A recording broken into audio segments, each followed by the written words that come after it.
بہت سے مسائل ہیں جن کا کہ تعلق کمیونٹی کے باہر سے ہے، گورنمنٹ سے ہے، میڈیا سے ہے، جوڈیشری سے ہے، پولیس سے ہے، ایڈمنسٹریشن سے ہے۔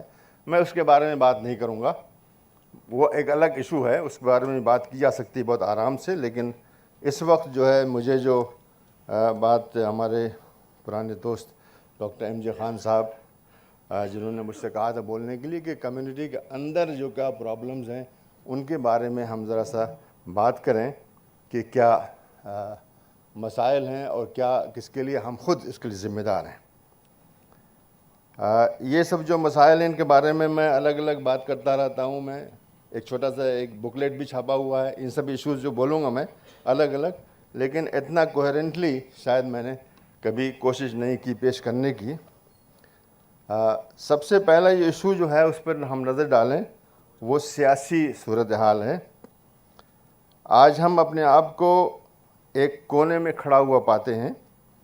مختلف قسم کے چیلنجز ہمارے سامنے ہیں لیکن نجات کا کوئی راستہ نظر نہیں آ رہا ہے۔ ہندوتوا نفرت یا نفرت کی جو پالیٹکس ہے اس نے ہم کو ایک حد تک الگ تھلگ کر دیا ہے، یا کم از کم اس کی کوشش ہو رہی ہے۔ لیکن کیا یہ سب اچانک ہو گیا؟ کیا ہم یا ہماری قیادت اس کے لیے ذمہ دار نہیں ہے؟ ہمارے مسائل 1857 سے شروع ہوتے ہیں، جبکہ سامراجیوں نے ہم کو غدر کا ذمہ دار ٹھہرایا اور دل کھول کر ہمیں قتل کیا، گھروں سے علاقوں سے نکال دیا، جائیدادیں چھین لی اور ہم کو حاشیے پر کھڑا کر دیا۔ 20-30 سال تک ہم کسی بھی رد عمل سے قاصر تھے۔ اس دوران ایک مرد مجاہد سید احمد خان کھڑا ہوا۔ اس نے اپنی حکمت عملی سے ایک طرف انگریزوں کا غصہ ٹھنڈا کیا اور دوسری طرف مسلمانوں کو وہ واحد راستہ دکھایا جو موجودہ دور میں ترقی کے لیے سب کو میسر ہے، یعنی جدید تعلیم کا راستہ۔ اس مرد مجاہد کو بڑی گالیاں دی گئیں، کافر گردانا گیا، جوتے چپل سے مارا گیا، لیکن اس نے ہار نہ مانی اور سن 1875 میں علی گڑھ میں ایک کالج کی بنیاد ڈالی۔ یہ کالج سن 1920 میں ایک یونیورسٹی میں بدل گیا اور دیکھتے دیکھتے اس طرح کے اور کالج اور بعد میں یونیورسٹیاں بھی بنیں جن کی بدولت مسلمان پھر اپنے پاؤں پر کھڑے ہونے لگے۔ لیکن سیاسی طور پر مسلمانوں نے دور رس حکمت عملی نہیں اپنائی، بلکہ جذباتی سیاست اور جذباتی سیاستدانوں کا شکار بنتے گئے۔ سن 1920 میں ہم نے تحریک ہجرت کے نام پر ایک احمق تحریک چلائی۔ دسیوں ہزار نوجوان اپنے گھر بار اور زمینیں اونے پونے دام بیچ کر قندھار چلو، قندھار چلو، دریائے اٹک کے پار چلو کا نعرہ لگاتے ہوئے افغانستان ہجرت کر گئے۔ یہ ایک پوری طرح جذباتی اور احمقانہ فیصلہ تھا۔ نعرہ لگوانے والوں نے افغانستان کے سیاسی، سماجی اور معاشی حالات کا بغور مطالعہ نہیں کیا تھا کہ کیا یہ لوگ وہاں بس سکتے ہیں اور کیا یہ لوگ وہاں ہندوستان کی آزادی کے لیے وہاں سے کام کر سکتے ہیں۔ زندگی کے عملی مسائل اور افغانی حکام کی سرد مہری کی وجہ سے چند ہی مہینے میں یہ لوگ نامراد اور شکستہ حالت میں واپس آنے لگے۔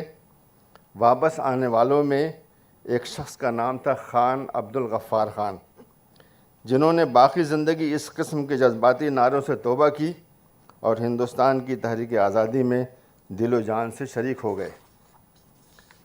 تحریک ہجرت کی ناکامی سے ہماری جذباتی اور جوشیلی قیادت نے کوئی سبق نہیں لیا، بلکہ جلد ہی ان کو ہزاروں میل دور ترکی میں خلافت عثمانیہ کو بچانے کا خیال آ گیا۔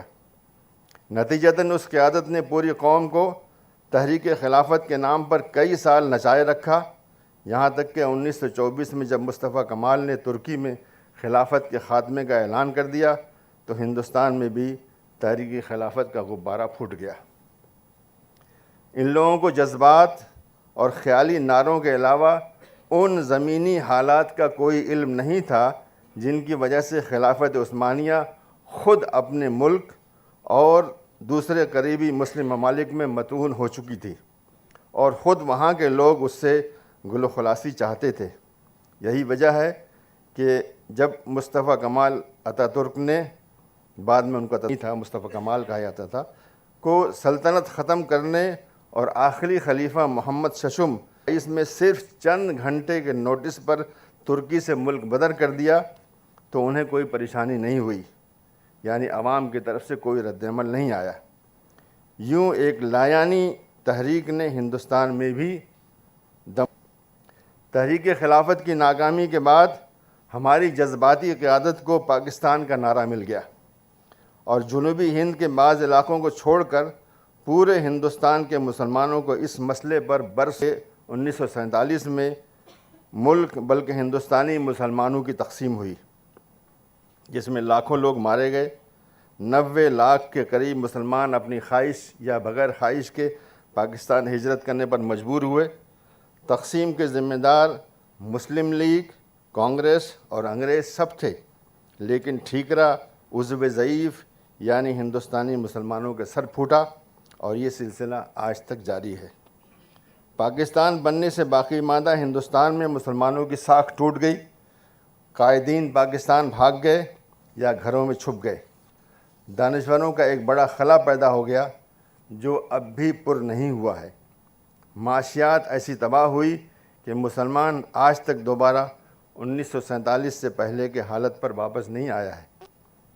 اس کے بعد 1980 کی دہائی میں 2 اور جذباتی تحریکوں نے ہمارے ہاں جنم لیا، یعنی شاہ بانو یا مسلم پرسنل لاء کی تحریک اور پھر بابری مسجد کی تحریک۔ دونوں تحریکوں میں عقل سے کم اور جذبات سے زیادہ کام لیا گیا، نعرہ لگانے والے لیڈر بن گئے اور مسلمانوں کو برسوں نچاتے رہے۔ دسمبر 1992 میں بابری مسجد کی شہادت کے وقت کے ساتھ یہ قیادت بھی زمیں بوس ہو گئی۔ تب سے آج تک ہمارے یہاں کوئی نئی قیادت نہیں ابھری ہے۔ نئے ہندوستان میں جو سماجی، سیاسی اور معاشی صورتحال بنی تھی اور جس طرح ہم حاشیے پر آ گئے تھے، اس کی وجہ سے جذباتی سیاست کی ناکامی نوشتہ دیوار بن چکی تھی اور ہمیں کوئی اور طریقہ اپنانا تھا، جیسے جاپان اور جرمنی نے دوسری جنگ عظیم کے بعد اپنایا تھا۔ ان دونوں ملکوں نے امریکہ کے خلاف مزاحمت یا جنگ جاری رکھنے کے بجائے اپنے ملک کی تعمیر نو کے فیصلے سے اپنی تقدیر چند دہوں میں بدل دی۔ افسوس یہ ہے کہ ہمارے یہاں ایسی کوئی دور رس قیادت نہیں تھی جو ہم کو تعلیم اور معاشیات کی طرف موڑتی۔ نتیجتاً ہم صرف جذباتی سیاست کا شکار ہو کر اس بند گلی سے اس بند گلی کا چکر لگاتے رہے اور آج بھی منزل سے دور ہیں اور صرف چکر لگا رہے ہیں۔ اگر مسلمانوں نے کوئی ترقی کی ہے تو وہ افراد کی اپنی ذاتی سوجھ بوجھ اور پہل کی وجہ سے ہے، ہماری قیادت کا اس میں کوئی دخل نہیں ہے۔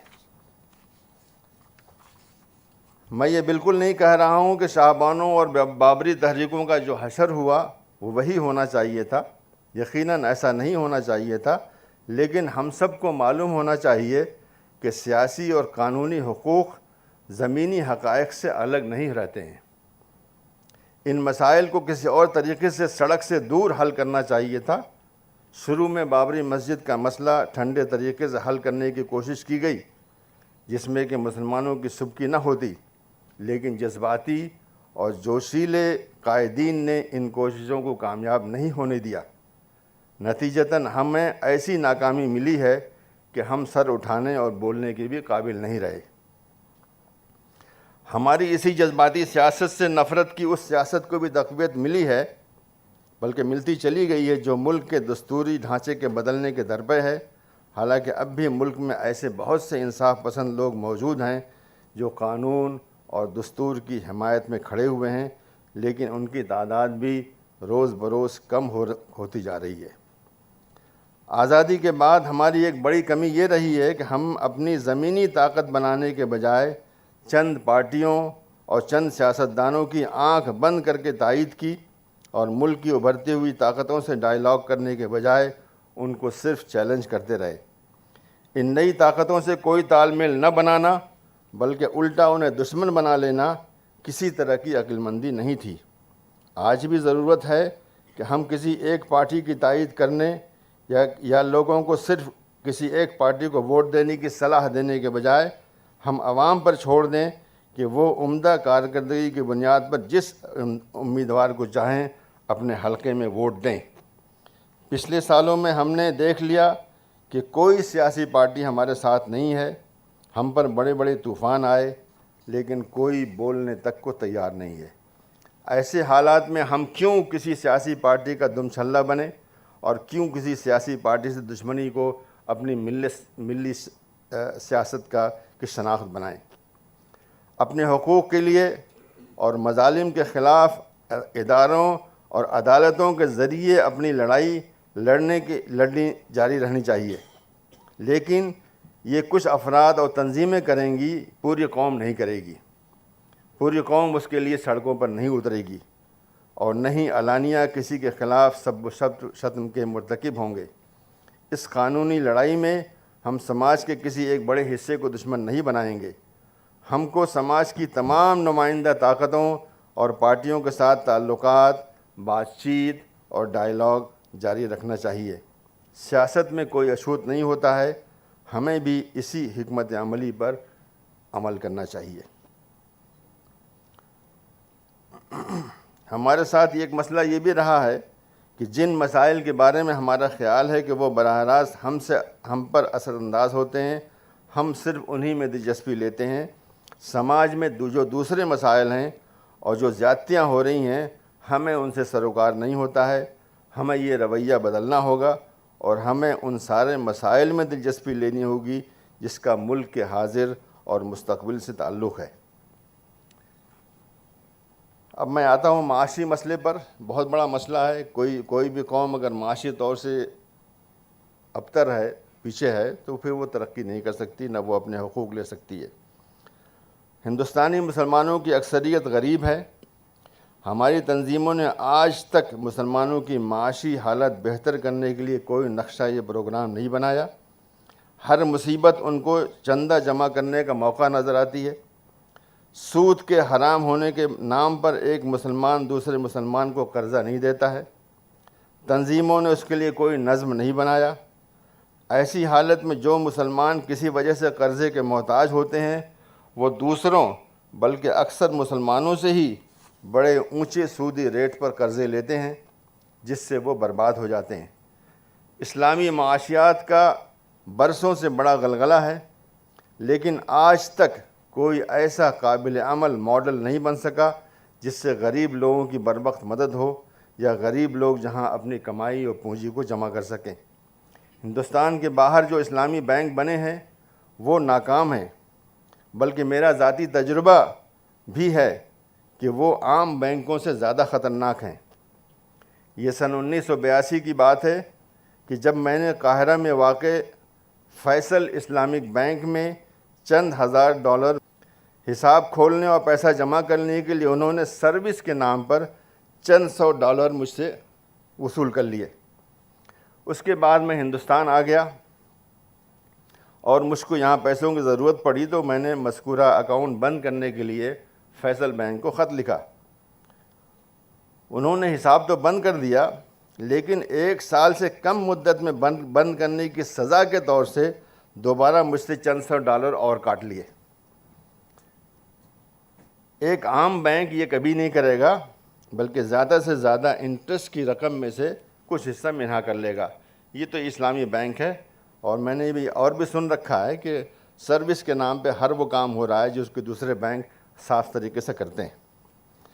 ہمارے یہاں ہندوستان میں کافی دنوں سے اسلامی بینکنگ یا اسلامی فائننس کا شور وقتاً فوقتاً اٹھتا رہتا ہے، لیکن یہ سب ہمارے پیسے کو لوٹنے والی کمپنیاں ہیں، جیسے المیزان اور الفلاح نام کے ادارے، جن کو ہمارے بعض مفتیان نے فتوی بھی دے رکھے تھے، جس کو وہ چھاپتے تھے اپنے کتابچوں کے اندر۔ انہی کمپنیوں میں ہزاروں کروڑ کھونے کے باوجود ہم نے کوئی سبق نہیں سیکھا ہے۔ ابھی کچھ عرصہ پہلے ایک خاتون جن کا نام نوہیرہ شیخ ہے، انہوں نے بھی مسلمانوں کے ہزاروں کروڑ روپے اسلامی فائننس کے نام برباد کر دیے۔ اس کے علاوہ مختلف شہروں میں اسلامی فنڈ کے نام سے چھوٹی چھوٹی دکانیں قائم ہیں، جن سے مسلمانوں کی ضروریات پوری نہیں ہوتی ہے۔ اس صورتحال کا نتیجہ یہ ہے کہ مسلمانوں کی نہیں ہوتی اور رہی صحیح پونجی بھی برباد ہو جاتی ہے، نیز کوئی معقول بزنس کرنے کے لیے ان کو کوئی قرض دینے والا بھی نہیں ہوتا۔ اسی کے ساتھ ہمارے ایسے لاکھوں لوگ موجود ہیں جو بینکوں سے ملنے والے انٹرسٹ کو وہیں چھوڑ دیتے ہیں۔ اخباری رپورٹوں میں دعویٰ کیا گیا ہے کہ ہندوستانی مسلمان اس طرح سے ہر سال ہزاروں چھوڑ دیتے ہیں یا بینکوں میں اپنے پیسے جمع ہی نہیں کرتے، جس کی وجہ سے ان کے پیسے کالا دھن شمار۔ نومبر 2016 میں نوٹ بندی کی وجہ سے ایسے لوگوں کا بڑا نقصان ہوا اور جو اپنے پیسے گھروں میں رکھتے تھے۔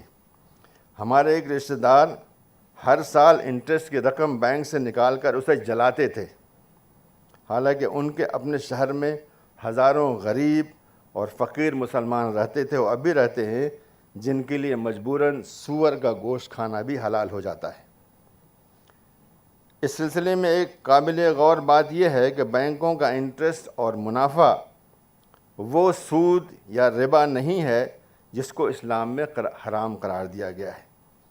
پہلی بات تو یہ ہے کہ کوئی بینک ہم سے قرضہ نہیں لیتا ہے، بلکہ ہم خود بینک جاتے ہیں، اپنی ضرورت اور اپنے پیسے کی حفاظت کے لیے وہاں اپنے پیسے جمع کراتے ہیں، پھر دوسرے ضرورت مندوں کو قرض پہ دے کر کے ان سے منافع لیتا ہے، جس کا کچھ حصہ آپ کو دیتا ہے، اور یہ حصہ متعین نہیں ہوتا ہے، بلکہ کم یا زیادہ ہو سکتا ہے اور کبھی نہیں بھی ہو سکتا ہے۔ عصر حاضر میں افراط زر یعنی انفلیشن کی وجہ سے پیسوں کی قیمت مستقل کم ہوتی رہتی ہے، جو ہمارے ملک میں تقریباً 8-9-10% سالانہ ہوتی ہے۔ جب تک سونے اور چاندی کے سکے تھے تب تک اس وقت افراط زر کا کوئی وجود نہیں تھا، بلکہ صدیوں، یہ اسٹڈیز ہو چکی ہیں، صدیوں جو ہے سامانوں کی قیمت ایک ہی ہوتی تھی، کئی 100 سال تک جو ہے بدلتا نہیں تھا۔ لیکن اب جب جو ہے کاغذ کا سکہ آ گیا ہے تو مستقل انفلیشن ہر ملک میں الگ الگ طریقے سے ہے۔ یہ رقم جو ہمیں بینک انٹرسٹ کے نام پر دیتا ہے وہ افراط زر کے آس پاس ہوتی ہے، گویا ہمارا پیسہ قیمت کے لحاظ سے تقریباً اتنا ہی رہتا ہے جتنا کہ 1 سال پہلے تھا۔ آج کا انٹرسٹ وہ نہیں ہے جو عرب دنیا میں ربا کے نام سے رائج تھا۔ جو زائد رقم عرب میں ربا کے نام سے لی جاتی تھی وہ یہ تھی کہ ایک آدمی دوسرے سے ایک مدت کے لیے پیسے قرض پر لے، جس پر شروع میں کوئی سود نہیں ہوتا تھا، لیکن جب مقروض مقررہ مدت میں قرض نہ لوٹا سکے تو قرضہ دینے والا اس کو مزید مہلت اس شرط پر دیتا تھا کہ اصل رقم کے علاوہ قرضدار مزید کچھ رقم ادا کرے گا۔ دوسری صورت یہ تھی کہ کوئی جنس جیسے آٹا یا کھجور قرضے پر لی جائے اور کچھ عرصے کے بعد اسی جنس میں اضافہ کر کے اسے واپس کیا جائے۔ متعینہ حالات میں یہ صورت بھی منع کی گئی ہے۔ مختصراً یہ کہ یہ وہ ربا جسے منع کیا گیا ہے وہ اصل ربا کا ترجمہ سود کر کے یا بیاج کر کے اپنے لیے بلا وجہ مصیبت کھڑی کر لی ہے۔ میں نے 1999 میں علامہ اقبال سہیل مرحوم کی کتاب ربا کیا ہے کو اردو، انگریزی اور عربی میں شائع کیا اور اس کی کاپیاں ملک کے اندر اور باہر کے علماء اور مفتیان کو بھیجی۔ آج تک 30 سال ہو گئے گے، آج تک جو ہے اس کتاب کا کوئی جواب میرے سامنے نہیں آیا ہے۔ البتہ شام یعنی سیریا کے جو مفتی اعظم شیخ احمد کفتارو، اب ان کا انتقال ہو گیا ہے، انہوں نے ضرور جب مجھے جواب دیا اور شکریہ ادا نے بہت بڑی خدمت انجام دی ہے۔ سود ایک بڑا مسئلہ ہے جس کی وجہ سے مسلم معاشرت بہت سے مسائل میں گھرا ہوا ہے اور آگے نہیں بڑھ پا رہا ہے، کیونکہ ہم نے راستے خود بند کر لیے ہیں اور کوئی متبادل نہیں فراہم کیا ہے۔ اسی کے ساتھ ہمارے کچھ علماء نے انشورنس کو بھی حرام قرار دے دیا ہے، جس کی وجہ سے بہت سے لوگوں کو فسادات اور دوسری ناگہانی مصیبتوں میں نقص کے بعد اپنے پاؤں پر دوبارہ تقریباً 1 صدی سے چل رہی ہیں، لیکن عملاً کوئی اصلاح بہت کم اور بہت دیر میں آتی ہے۔ ضرورت یہ تھی کہ یہ مدارس دینی اور عصری دونوں تعلیم دیں اور ان سے نکلنے والا نوجوان ہائی اسکول اور سینئر سیکنڈری اسکول کے سرٹیفکیٹ لے کر باہر نکلے، لیکن یہ نوجوان جو سند آج لے کر نکلتا ہے اس کی دنیا میں کوئی قیمت نہیں ہے۔ وہ صرف امام، مؤذن یا کسی مدرسے میں تدریس کے لائق ہوتا ہے، اگر وہ زیادہ تیز و ترار ہوتا ہے تو ایک مدرسہ چند سو فارغین مدارس بعض ہندوستانی یونیورسٹیوں میں داخلے لے کر انسانیات کے کچھ یا ان میں سے 10-20 بعض عرب یونیورسٹیوں میں داخلے پا لیتے ہیں، لیکن ان فارغین مدارس کی اکثریت عظمیٰ حاشیے پر زندگی گزرنے پر مجبور ہوتی ہے اور ہر سال اس میں لاکھوں کا اضافہ ہو رہا ہے۔ ہم نے کئی سال قبل جامعہ ازہر کے اسکولوں جنہیں وہاں پر اور دھیرے دھیرے تمام یونیورسٹیوں میں اسے لازم کر دیا جائے گا، مدارس کے فارغین اس ٹیسٹ میں شریک ہی نہیں ہو پائیں گے کہ اسناد منظور شدہ نہیں ہیں اور وہ درخواست ہی نہیں دے پائیں گے۔ اس خطرناک صورتحال کی ارباب مدارس کو شاید خبر ہی نہیں، بلکہ ممکن ہے ان کو اس سے خوشی ہو کہ اب ان کے طلبہ یونیورسٹیوں میں نہیں جا پائیں گے اور خراب نہیں ہوں گے ان کے نظر میں۔ تقریباً 10-12 سال قبل یو پی اے سرکار نے مدرسہ مرکزی بورڈ بنانے کی تجویز رکھی تھی، لیکن بعض مدارس کی مخالفت کی وجہ سے حکومت پیچھے ہٹ گئی اور اب کوئی اس کی بات نہیں کرتا ہے۔ میرے خیال میں اب بھی ضرورت ہے کہ حکومت اس طرح کا مرکزی بورڈ بنائے، بلکہ یہ اس کا فرض ہے، تاکہ مدارس کے اسناد کو سرکاری حیثیت مل سکے۔ جس مدرسے کو اس نظام میں شمولیت سے پریشانی ہو وہ اس سے دور رہے، لیکن باقی مدارس کو اس سے محروم نہ کریں۔ اسی کے ساتھ میں یہ بھی کہنا چاہتا ہوں کہ ہمارے جو عصری اسکول مسلمانوں کے ہیں ان کی حالت بھی بالعموم اچھی نہیں ہے۔ ہمارے اسلاف نے تقریباً ہر شہر اور ہر قصبے میں اسلامیہ اسکول یا اسی طرح کے کسی نام سے اسکول قائم کیے تھے۔ کہنے کو تو یہ اسکول آج بھی موجود ہیں، لیکن مقامی لوگ وہاں اتنی سیاست بازی کرتے ہیں کہ نہ ایسے اسکولوں کا نظام ٹھیک ہے، نہ ان میں اچھی تعلیم دی جاتی ہے، جس کی وجہ سے مسلمان بچوں کو اچھی تعلیم نہیں ملتی ہے یا وہ دوسرے اسکولوں میں جانے پر مجبور ہوتے ہیں۔ نتیجتاً ہمارے بچوں کو زیادہ فیس دینے کے ساتھ ساتھ طعنے بھی سننے کو پڑتے ہیں اور کرناٹک میں حجاب جیسے مسائل سے بھی جوجھنا پڑتا ہے۔ میں کہ باہر تو نکل تو نہیں رہا ہوں، معاف کیجیے گا۔ Thank you very much. Urdu کے نام پر ہم بہت روتے ہیں، لیکن ہم اپنے بچوں کو اردو نہیں پڑھاتے ہیں۔ اگر ہماری نئی نسل اردو نہیں پڑھے گی تو اردو کیسے باقی رہے گی؟ اسرائیل میں یہودیوں نے عبرانی یعنی ہبرو زبان کو جو 2000 سال سے مردہ تھی زندہ کر دیا، اور وہ آج ایک بہت ترقی یافتہ زبان ہے، اور ہم ہیں کہ ایک زندہ زبان کی بھی حفاظت نہیں کر پا رہے ہیں۔ اپنے بچوں کو اردو پڑھائے بغیر، اس کو استعمال کیے بغیر، اردو اخبارات اور رسائل خریدے بغیر یہ زبان کس طرح باقی رہے گی؟ جو کام ہم خود کر سکتے ہیں وہ نہیں کرتے ہیں، بس دوسروں کو کوستے ہیں کہ انہوں نے اردو کو ختم کر دیا۔ اگر ہم اردو سے کٹ گئے تو وہ عظیم ملی سرمایہ جو لاکھوں کتابوں میں محفوظ ہے، ہم اس سے محروم ہو جائیں گے، اور یہ ناممکن ہے کہ ہم اس سرمایہ کو کسی اور زبان میں منتقل کر پائیں گے۔ ہمیں اپنی شناخت کے لیے اردو کی حفاظت کرنی ہے۔ تنظیمیں کہنے کے تو ہمارے یہاں مقامی سے لے کر کے آل انڈیا مسلم تنظیمیں ہیں، لیکن ان میں آپس میں کوئی تال میل نہیں ہے، کوئی تعاون نہیں ہے۔ مختلف پروگرام ہر تنظیم کر رہی ہے، بار بار درخواست کرنے پر بھی وہ نہیں بتاتے ہیں کہ وہ کس کس کی مدد کر رہے ہیں۔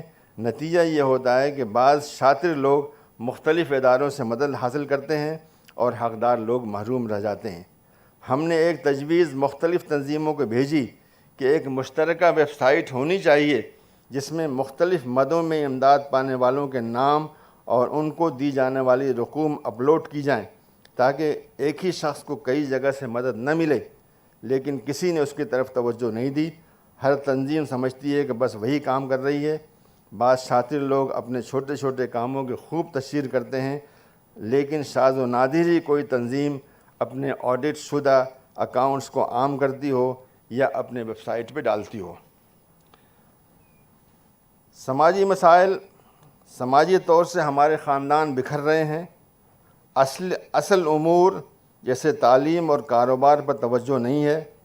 جو پیسے بھی ہیں ان کو غلط رسوم، بالخصوص شادیوں پر بے تحاشا خرچ کر کے اڑایا جا رہا ہے۔ بلکہ اس کی وجہ سے لوگ بری طرح مقروض ہو رہے ہیں اور آباء و اجداد کی جائیدادوں کو بلا وجہ کے دکھاوے کے لیے فروخت کر رہے ہیں۔ جن کے پاس ذرا سے پیسے ہیں وہ بار بار دکھاوے کے لیے حج اور عمرے کر رہے ہیں، جبکہ یہاں غربا، مدارس اور یتیم خانوں وغیرہ کی بہت بری حالت ہے۔ صرف فیس نہ دے پانے کی وجہ سے لاکھوں بچے ہر سال اسکول چھوڑ دیتے ہیں۔ میراث کے معاملے میں یعنی انہیریٹنس کے معاملے میں ہم تقریباً پوری طرح سے شریعت کی خلاف ورزی کر رہے ہیں۔ شاذ و نادری شریعت کے مطابق میراث کی تقسیم ہو رہی ہے، بلکہ طاقتور افراد کمزور رشتہ داروں کو ان کے حقوق سے محروم کرتے ہیں اور بالعموم ہماری عورتوں کو ان کا حق نہیں ملتا ہے۔ اوقاف کی زمینیں اور جائیدادیں ہمارے آباء و اجداد نے بہت سے فلاحی کاموں اور مقاصد کے لیے وقف کی تھیں، لیکن آج ان پر زیادہ تر قبضہ ہو چکا ہے اور قبضہ کرنے والوں میں مسلمان سب سے آگے ہیں۔ مسلم محلوں میں شراب، جوا، سود وغیرہ کا ارتکاب کھلے عام ہو رہا ہے۔ اگر کسی کو یقین نہ آئے جا کے بٹلہ ہاؤس میں دیکھ لیجئے، ذاکر نگر میں دیکھ لیجئے، اور ایسا لگتا ہے کہ اچھے اور دیندار لوگوں کو کوئی پرواہ نہیں ہے کہ ان کے پڑوس میں کیا ہو رہا ہے۔ ضرورت تھی کہ مقامی سماج سدھار کمیٹیاں بنتی اور ایسے جرائم کا سدباب خود کیا جاتا، لیکن لگتا ہے کہ ہم بہت بےحوث ہو چکے ہیں۔ ان فضول خرچیوں اور سماجی برائیوں کے بارے میں ہمارے علماء بھی کمر نہیں کستے، بلکہ وہ انہی شادیوں اور لایانی تقریبوں میں نظر آتے ہیں جن کے بارے میں وہ معاشرے کو اپنی تقریروں اور تحریروں سے خبردار کرتے ہیں۔ سماج کے مسائل میں صحت کے امور سے غفلت اور مضر مرغن غذائیں کھانا بھی شامل ہے، جو ہمارے ہر گھر کا مسئلہ ہے۔ ان مضر غذاؤں کی وجہ سے ہمارے معاشرے کے اکثر لوگ طرح طرح کی بیماریوں کا شکار ہیں اور اسپتالوں میں اپنے پیسے لٹاتے ہیں۔ اگر ہم اپنی صحت کا کچھ خیال رکھیں اور غلط قسم کے مرغن اور مسالہ دار غذاؤں سے پرہیز کریں تو ہم بہت سے امراض سے محفوظ ہو جائیں گے اور ہمارے پیسے بھی بچ جائیں گے۔ ہم پرسنل لاء کی بات تو بہت کرتے ہیں، لیکن ہمارے آپس کی لڑائیاں محلہ سدھار کمیٹیوں اور یا دارالقضاء میں حل نہیں کی جاتی۔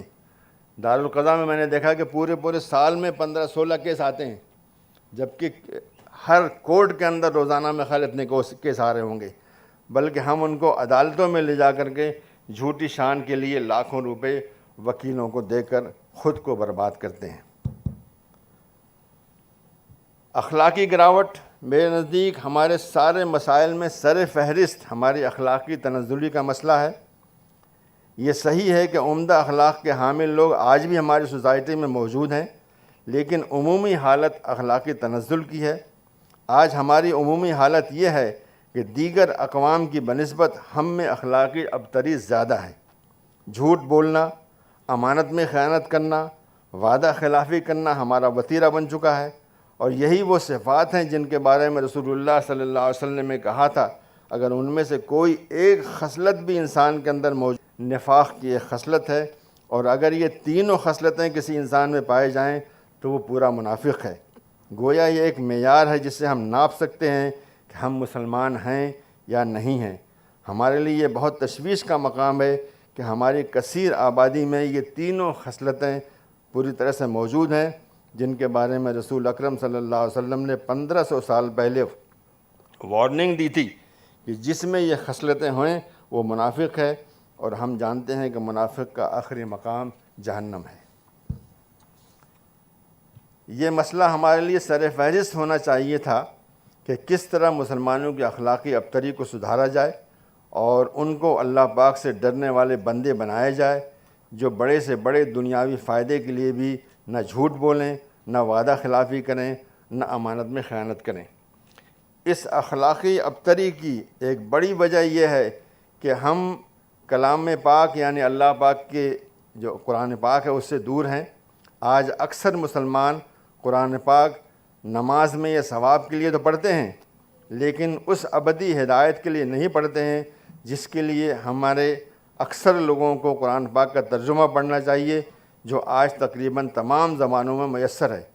قرآن پاک کے ذریعے اللہ پاک ہم سے ذاتی طور پر مخاطب ہیں، لیکن افسوس ہے کہ ہم اللہ کا پیغام اللہ کی کتاب سے نہیں بلکہ کچھ مولویوں سے حاصل کرتے ہیں، جو کلام اللہ کے بجائے دین کو بعض فقہی کتابوں سے حاصل کرتے ہیں، بلکہ ان میں سے بعض کی جرأت تو اتنی زیادہ ہے کہ وہ عوام کو قرآن پاک کا ترجمہ پڑھنے سے ہی منع کرتے ہیں، کیونکہ ان کے خیال میں عوام اس سے گمراہ ہو جائیں گے۔ اس کا نتیجہ یہ ہے کہ ایک زندہ کلام کو چھوڑ کر کے ہم کچھ مولویوں کی خود ساختہ آراء کو سنتے ہیں اور ان سارے تعصبات کا شکار ہو جاتے ہیں جو ان کے مسلکی مدرسوں میں ان کو سکھایا گیا تھا۔